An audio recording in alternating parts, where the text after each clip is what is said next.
Yes. You are the 32nd degree Mason. That is fact. All right. We're going to have to grill you. Oh, by all means. Now, it is said by many, Richard Hoagland, my guest tonight, various callers who hinted at it, that the Masons are the power structure behind everything. That the Masons possibly worship the devil, Satan. And I think you have great umbrage with that, at least that much of it, right? It offends me greatly. And now you know the subject of tonight's broadcast. Art Bell is doing it again, intentionally deceiving the public. Here he is, pretending to know absolutely nothing about Freemasonry. And he has a rigged call with a 32nd degree Freemason calling in to him. And Bell is feigning ignorance. And right off the bat, he makes a statement that he knows is wrong. No one, at least no one that I know, has claimed that Freemasons worship the devil. On the contrary, I've made it a point on this broadcast to make my audience understand, or at least bring them to an understanding, whether they believe it or not, that Freemasons do not believe in a devil. They don't believe in Satan. They do believe in a Lucifer and the Luciferian philosophy. Here's what they believe, ladies and gentlemen. They believe that the story of the Garden of Eden is a metaphor. A metaphor that explains in their teachings how man could have remained an ignorant beast, just another animal, if he had not progressed through his evolution to the point where he could think originally instead of act merely upon instinct, as most animals do. They believe that man, in this metaphor, was held prisoner in the Garden of Eden by an unjust and vindictive God, held prisoner in the chains or the bonds of ignorance. Now that means, in their story, that man was just an animal. He could not think.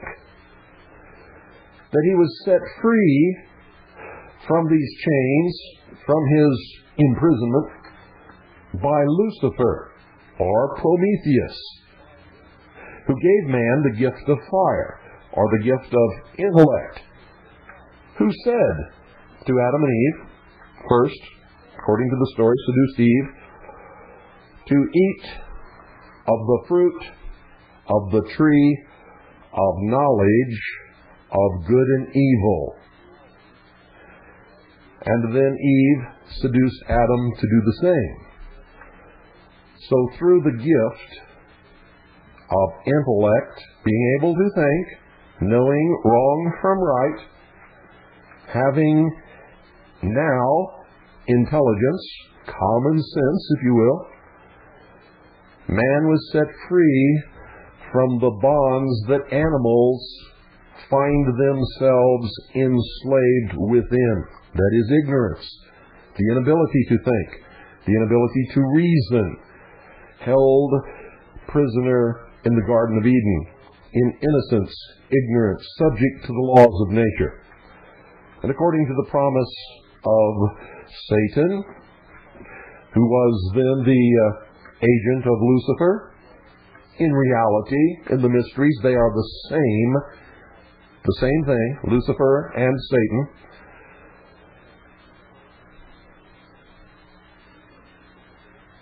Man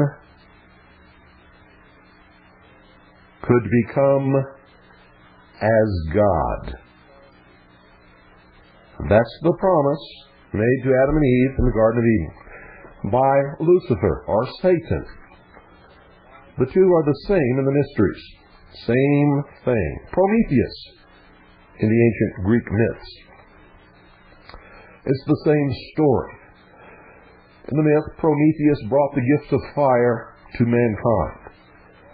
Fire in the mysteries is synonymous with intellect, the mind, reason, the ability to think.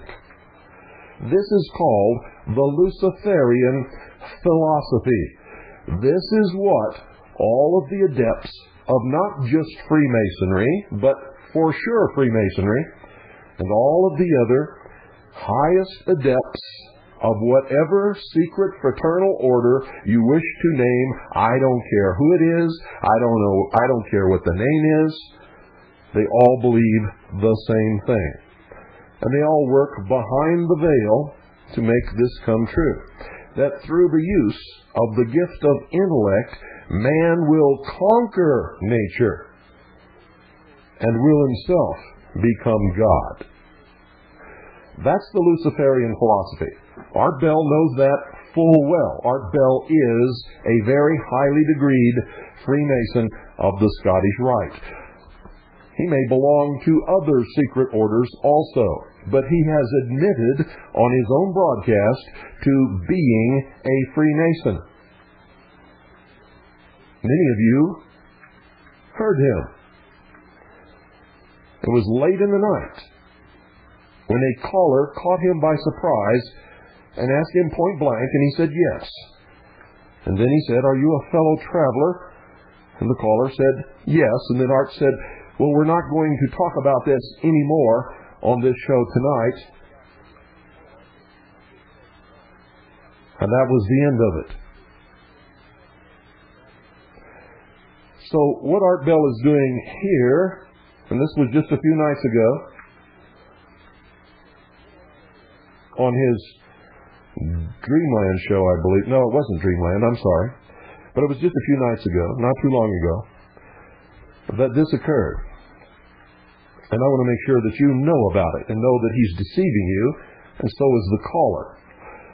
And if you have listened to our Mystery Babylon series, where we have revealed the truth about Freemasonry and all of the other highest adepts of the secret orders, and remember, we are not talking about the lower degrees in these orders, people who are sucked in for promise of material gain and preference and jobs and contracts and everything else, and legal matters, go in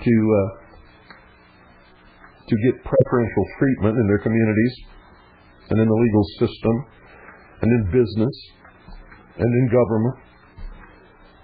The secret handshake will get you a long way, ladies and gentlemen. Don't even kid yourself that it won't.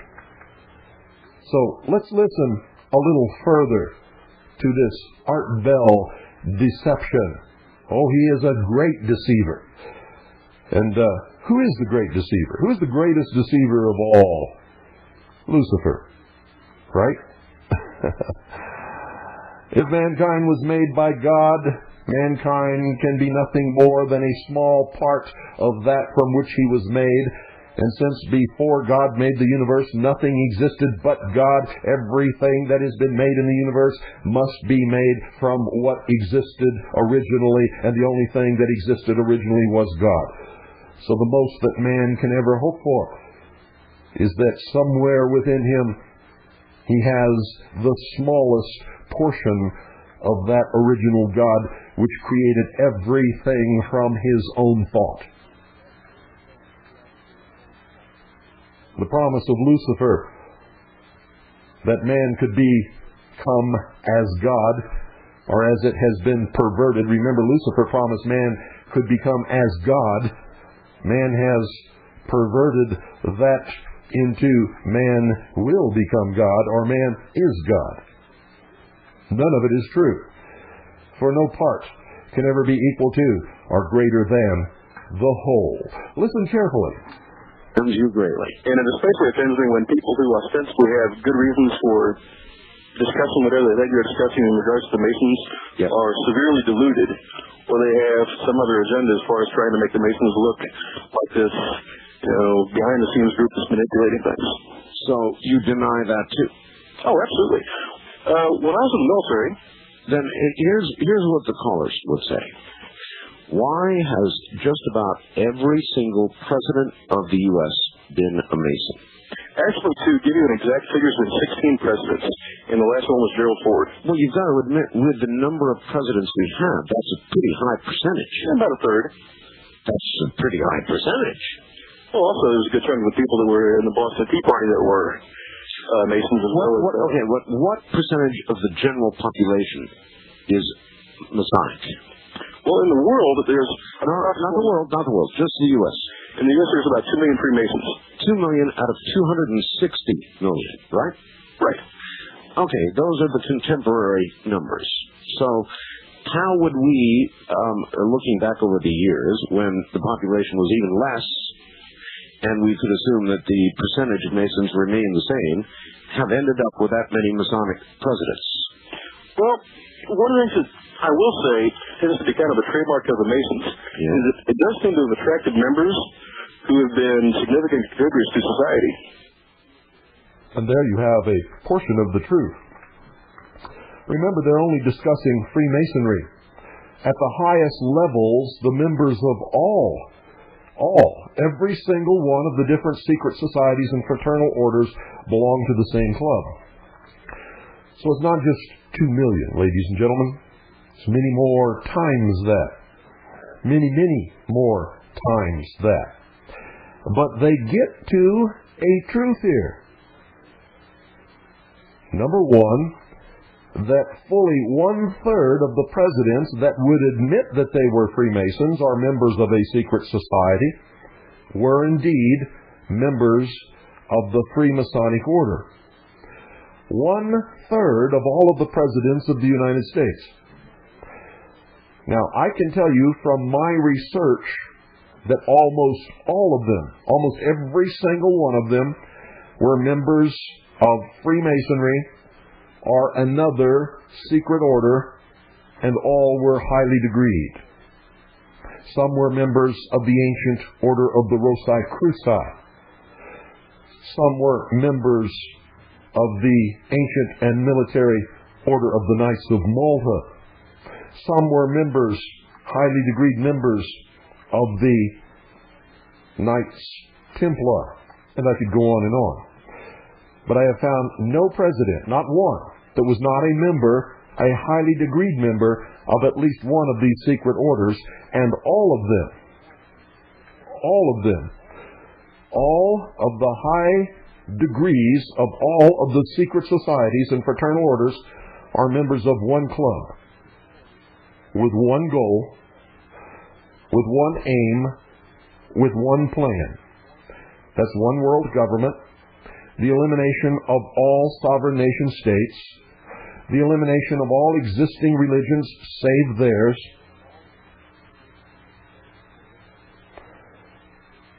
shackling the mob, which means controlling the common man, or the profane as they call them, and the formation of a one world government, their one world government. You heard this 32nd degree Freemason say, he admitted, that the people who make things happen in this country are Freemasons, and are the highly degreed members of the other fraternal orders also.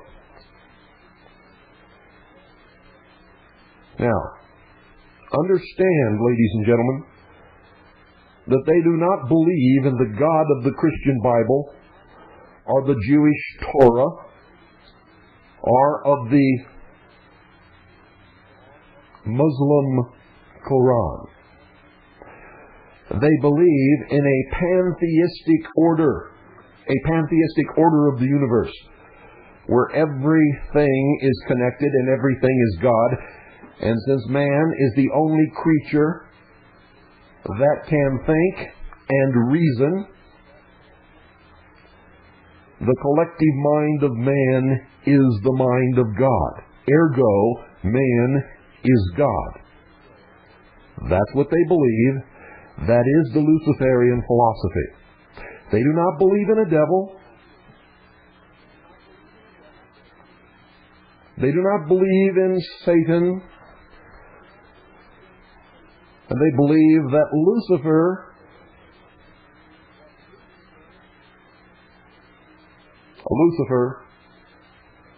or the metaphor for Lucifer, which is the development of the mind of man, is the real hero in all of this.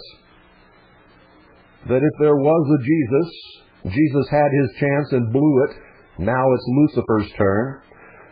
And you will hear in the depths of the mysteries that Lucifer and Jesus were brothers.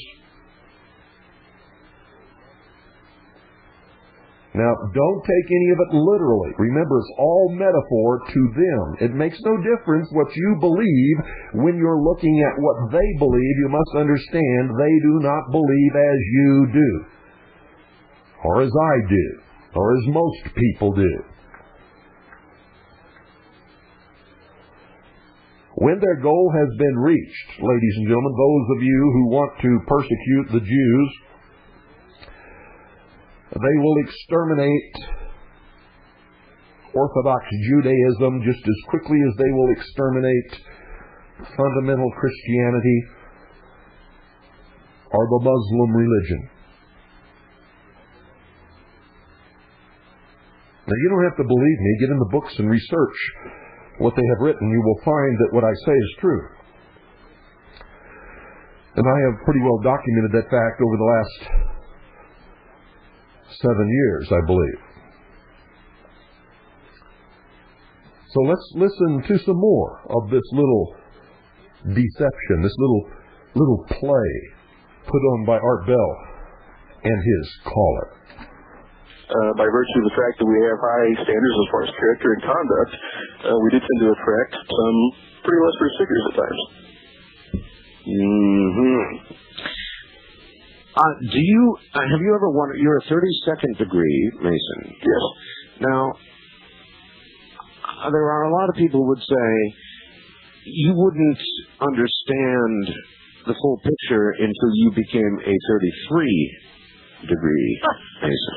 Well, and I can tell you this. Less than 1% of all Masons ever get up to 33 degrees. Oh, I understand. It is a very small... That would only enhance their belief in what I just said. Well, the guy that called in talking about how the Scottish Rite Masons have got the Luciferian doctrine and so forth, yeah, that was a forgery, and it's been known to have been a forgery for some time. Ladies and gentlemen, he just told a bold-faced lie. It is not a forgery whatsoever. It was spelled out clearly by Albert Pike, one of the greatest Freemasons of all time, a 33rd degree Freemason of the Scottish Rite,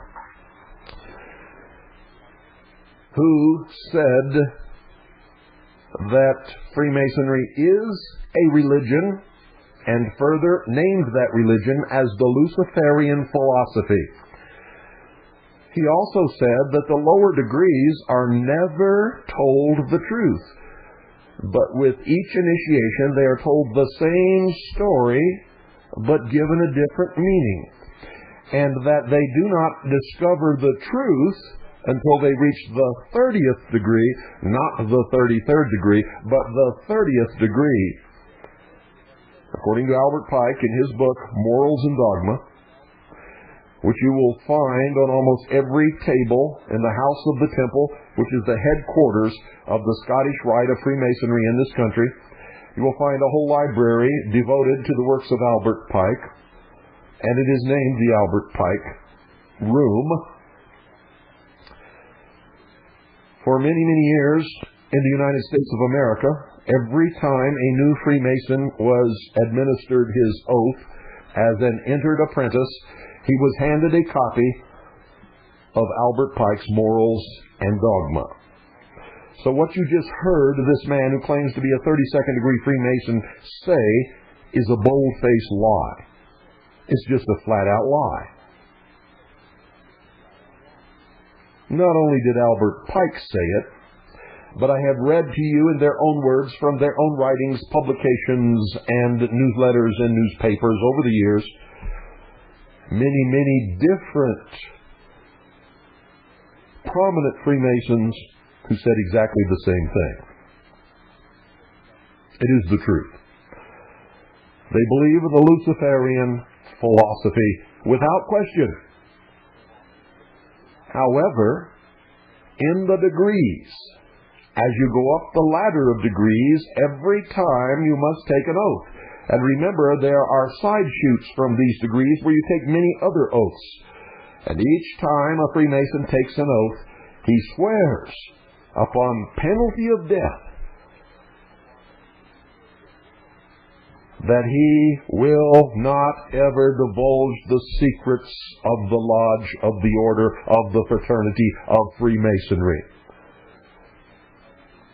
It even, in the degrees, in the oaths, gives them the dictate that rather than reveal the secrets of the lodge, they must lie. And it's okay to lie. And it's not a sin, and there's nothing wrong with it. So if you ever believe that one of these people, after he's taken all of these oaths, which if he violates means he must submit to a punishment of pain of death, if you ever believe they're going to tell you the truth about the real religion and secrets and purpose of Freemasonry, you're not playing with a full deck of cards. And if you believe their other contention, which they will tell you that, oh, these are only rituals and these oaths don't mean anything, then not only are you not playing with a full deck of cards, but you came to the card game with an empty six-pack. Because that's another lie.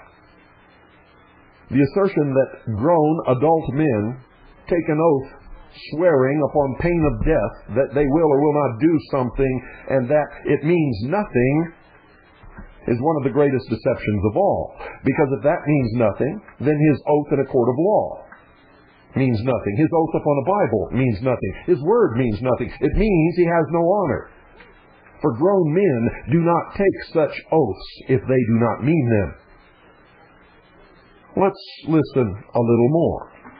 That is not a period morals and dogma, which I have myself. What that was, as I said, it was a forgery aimed at trying to discredit the Scottish Rite and Albert Pike. And that's another lie. It does appear in Morals and Dogma, and many of you out there listening to this broadcast have read that book, have discovered that statement. You have it in your possession. You have the book. You have read it. What they count on, what they believe, is that the public has never read their writings, does not possess a copy of Albert Pike's Morals and Dogma, and even if they read it, do not have the ability or the intelligence to understand what it is that they read. But thanks to this broadcast over the years, the audience of the hour of the time does, has, and knows. What the guy said in that forgery was that supposedly Albert Pike had sent a letter saying, to you, the brethren of the highest degrees, the 30th, 31st, 32nd, whom the Luciferian doctrine is, made known to, et cetera, that was a lot of, like I said, it was a lot of basically BS aimed at discrediting the Masons.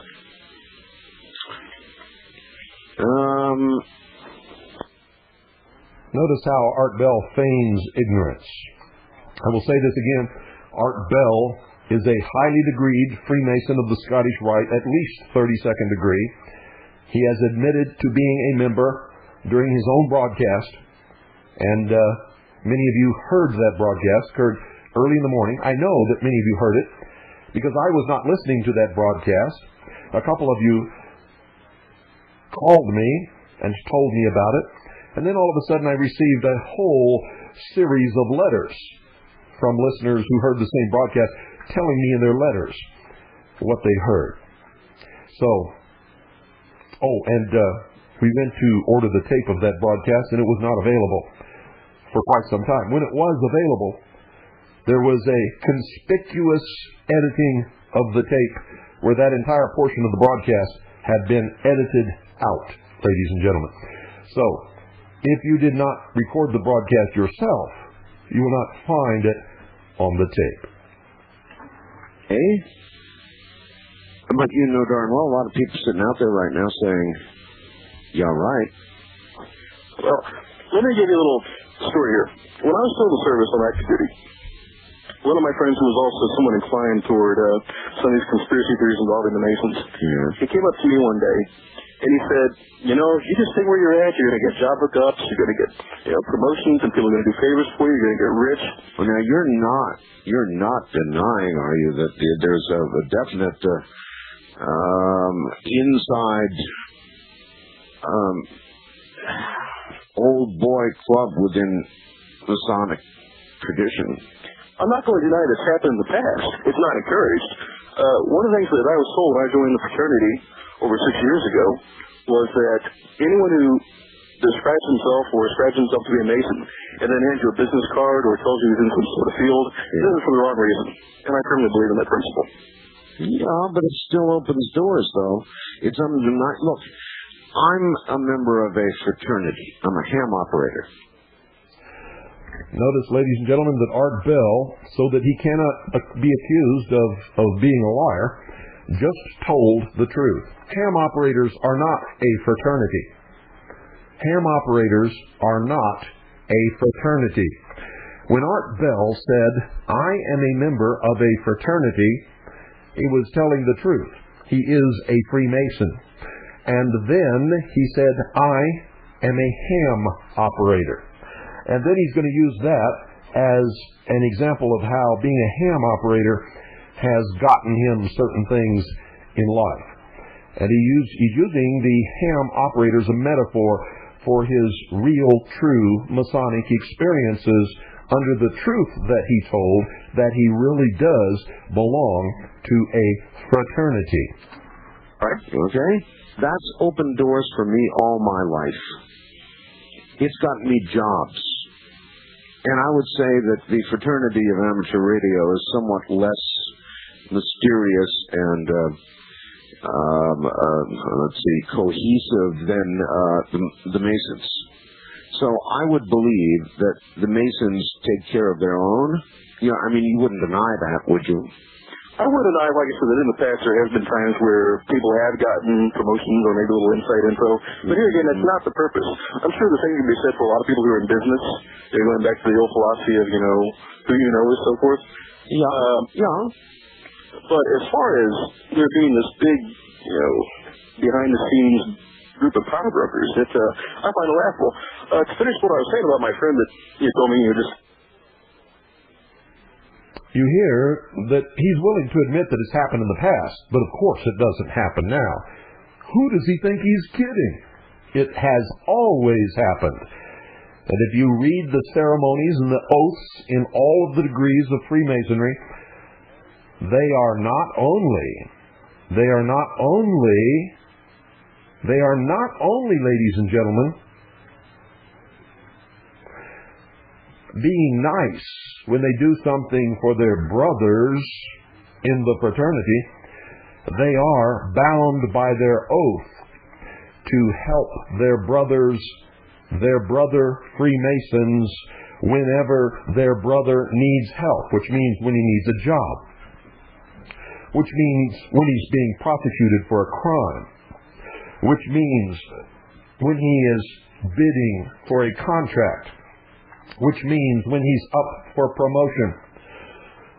If a Freemason is in a supervisory position and 3 men are up for promotion, one is a Freemason and the other 2 are not, the Freemason will be promoted. It is not up to their discretion. It is not something that they have a choice in. They are bound by their oath to do it. And when they reach a certain degree, ladies and gentlemen, the oath says that they absolutely must aid and comfort any fellow Freemason, no matter what he has done, no matter who he is. Treason, actually, that's wrong. It's murder and treason not accepted. Which means even if they've created or committed murder or treason, all other Freemasons must help them. must hide them, must give them food, must give them shelter, must help them get away, must help them find a new identity and be established in a new life. Are you listening to me? I read the oath on this broadcast. Couldn't have been more. Had to be within the last 2 months. On this broadcast, I read you the oath verbatim on this broadcast. So again, he lies. Not only is it done, but it is absolutely required that he do it. That all Freemasons do it. It is not up to their discretion. It's not an elective. You'll get job hookups then, Right. So I said, I've been third secondary Mason for a couple of years now. This was, about 4 or 5 years ago. And I said, I've been a third secondary Mason for a while. And no one's come up to me and offered me job hookups and promotions and, these little bennies. I said, if you don't know all this stuff, and you're not even a member, why don't you clue me in and save me a couple of years?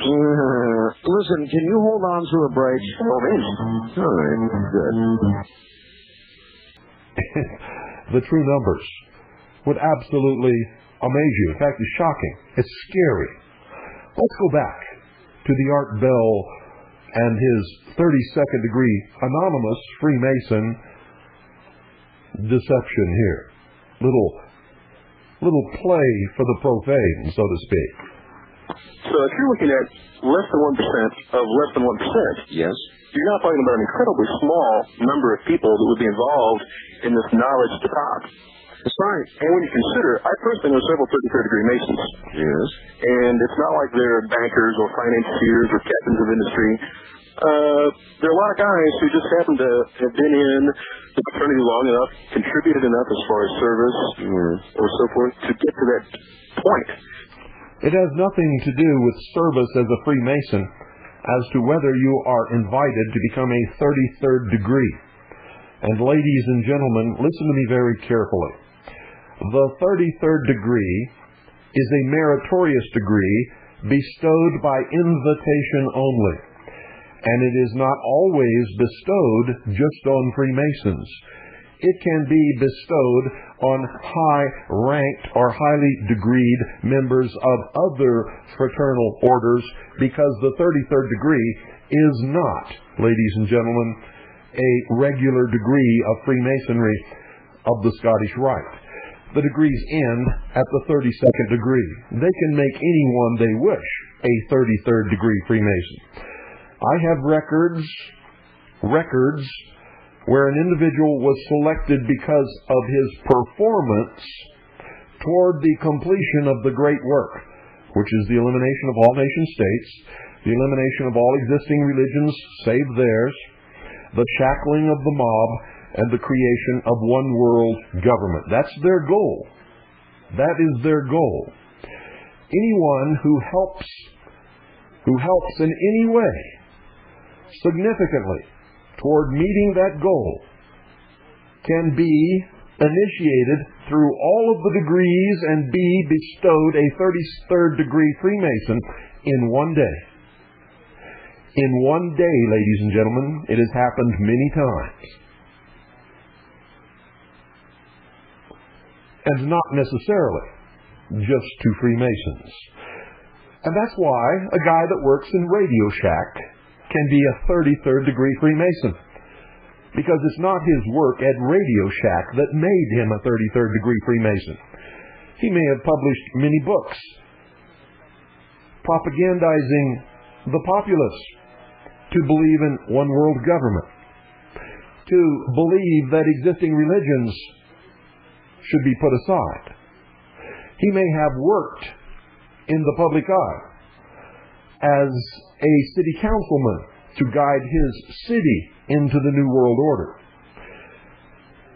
They want you to think that these people have made no contributions other than being in the fraternal order for many years. That's not how you get to be a 33rd degree Freemason of the Scottish Rite, ladies and gentlemen. I mean, that's one view.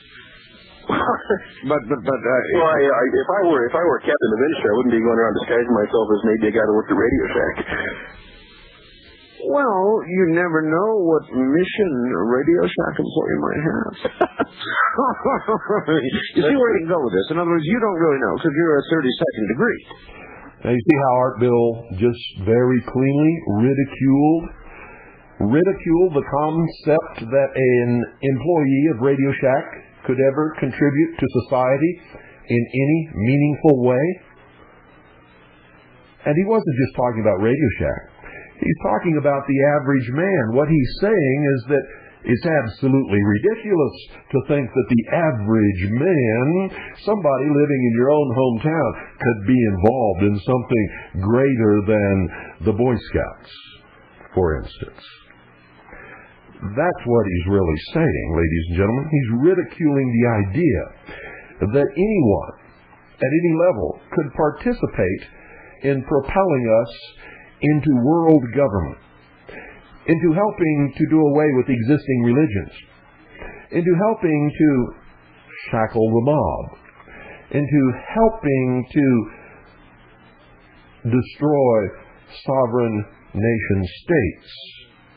But if you've been paying attention, you know that Art Bell just insinuated a lie.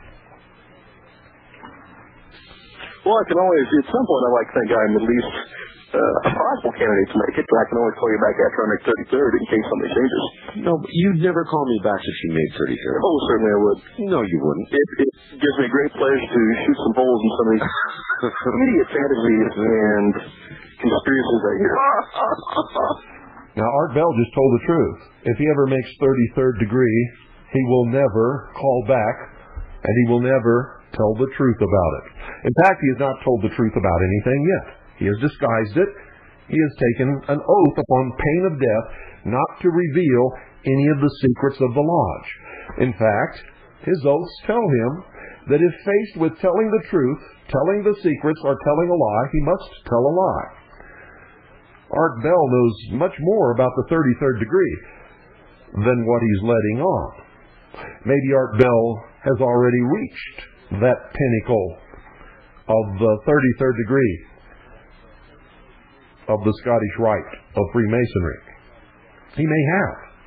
For I can tell you, quite frankly, and with all the truthfulness in the world, that Art Bell is doing as much or more than anybody ever has to destroy the concept of sovereign nation states, destroy all existing religions, to shackle the mob in the chains of ignorance with all of the deceptions and lies and hoaxes that he promotes on his broadcast, and to propel us into one world government.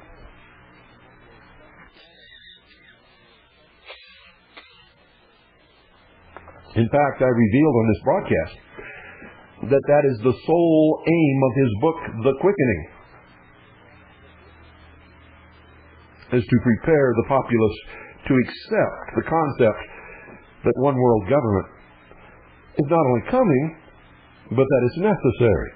And I quoted him right out of his book to that effect. What do you think? A cape with Millennium Master on it? Would that be good?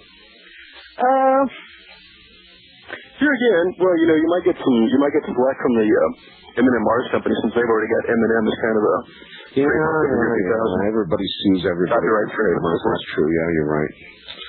And Mr. Millennium would be no different. Huh. It's an idea, though. How about just ABC? Art Bell's cape.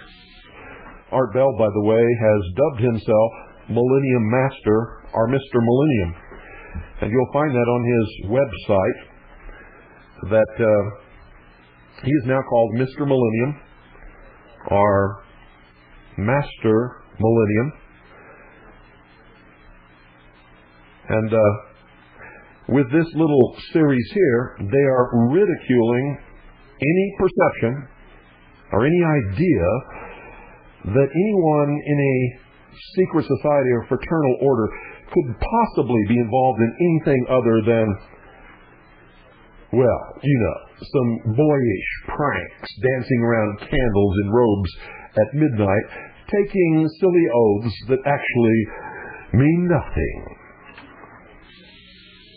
Well, that might be an idea, too. Of course, American Broadcasting Corporation might be a little upset by that. Maybe tick off Art Bell's Cult, ABC. That can work, too. Thanks for the... Or Art Bell's Conspiracy. Goodbye. We'll see you later. Yep, you bet. First. And that's it, folks. That was the little play that they gave us on the Art Bell Show just a few nights ago. I died laughing. And since our reception here is not too good, being that this is news, I took it right off his website. And it is news, because it is a deception. And I would challenge Art Bell, you and your buddy caller, you lied. Now sue me. I've just been waiting for that, because if it ever gets in court, we can have discovery and all that kind of stuff, and we can really find the truth. Isn't it funny, ladies and gentlemen, that Art Bell, John Lear, Lieutenant Colonel James Bobo Gritz, and a whole bunch of others all started out in Las Vegas. It's because they all belong to the same lodge. All of them. The same lodge, ladies and gentlemen. After all, it's the city with the Luxor Hotel and the MGM Grand, which, by the way, from the air looks a lot different than it does from the ground. It's a huge green cross.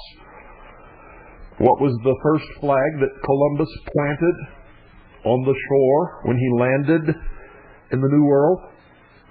It was a white flag with a green cross. It was not the flag of Spain. That was the next one. The first flag he planted represented whatever secret order it was that he really represented. And, of course, if you visited the Luxor, you really took a trip into symbology. And notice that the lion of the MGM Grand is looking directly at the Luxor. And so, we have sort of made a little circle here, haven't we? This just complements the many tapes that we've done on these subjects, most of which are much more meaningful than what you've heard so far tonight. However, what you've heard tonight should be illuminating, to say the least. And should cause you to open your eyes, should cause you to listen a little better. Here's my admonition to everyone. I don't care who you are. Listen to everyone. Read everything. Believe absolutely nothing. Not even what I say, not what your mother says, not what your priest says, not what your minister says, not what your brother says, not what your boss says, and especially not what your teachers say, unless you can prove it in your own research that you must conduct with due diligence. The truth is elusive at best. And anyone who relies upon anyone else to tell them the truth is in reality a puppet. A puppet. Belonging, heart and soul, to that person. And whenever they pull the strings, of course, you believing that they're telling you the truth, you will dance to that tune. And you will dance until you're exhausted and fall down dead, if that's what they want you to do. But you will be enslaved mentally within the confines of your own skull because of your own stupidity. This is the age of deception, ladies and gentlemen. This is the most deceptive age in all of the history of the world. If you think people were deceived in the past, if you have read history and you think people were living in ignorance, if you think that they were deceived by their kings, their queens, their sultans, their emirs, their lords, their masters, their religions, their governments, their families, whoever, those people had it made compared to the modern man and woman. Because information is so pervasive and so easy to control. Not only easy to control, but easy to warp and change and manipulate. Especially with television. People would much rather watch something than read something. And they don't much like to hear anything at all. Under circumstances like that, ladies and gentlemen, people can be mesmerized, their minds can be controlled, neutralized, and maybe even eliminated, simply by the little boob tube in their living room. If the person speaking to them, or if they perceive the broadcast to have been created by authority, they will believe it without question, and that goes for at least 95% of the population, of any given population. Most people will look around for someone who will tell them what they already have decided they wish to believe, and when they find someone who will tell them that, they will follow them without question because it makes them feel good. Isn't it amazing that many people choose Art Bell to be that person? Because he gives them a fantasy world that they would rather believe exists than the reality of the one in which they live. You're listening to WBCQ, Monticello, Maine, USA.